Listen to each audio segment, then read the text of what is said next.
Levi. Dessa vez foi verdade, hein? Vocês acharam que era mentira. Mas a casa de Levi.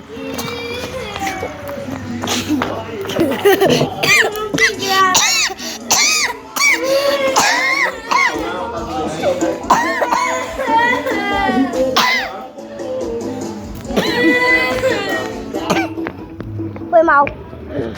Também faço isso na escola. Tudo na casa de Levi. Aquela é a fogueira. Fogueirinha. Quarto de Levi proibido. Proibido entrar.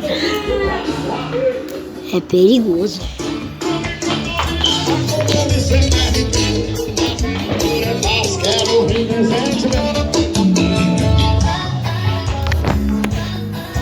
Vai estourar.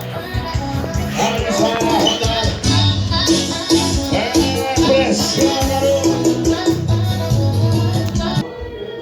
Ah, tá que eu não tenho entendendo.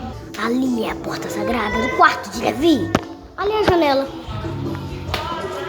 Tem uma passagem secreta lá em cima da porta do banheiro. Cristina, eu não vou falar.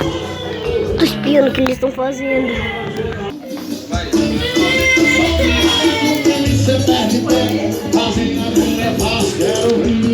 Levi tá chorando porque ele, na verdade, coitado, porque ele bateu uma pedra naquele muro. Ele pegou uma pedra e botou no muro. Não tem graça, tá, Davi? O quê? Você tirar foto. Mas eu não tô tirando foto. Você tá gravando. É, mas eu tô gravando. Eu não tô rindo. Tchau.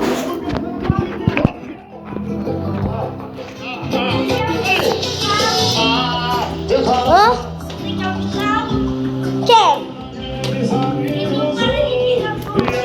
Eu não tô tirando foto. Ah, as pessoas não sabem nem que é um bom vídeo. Doido? Ele tá doido. Sai daqui! Para! Não. Te viçou.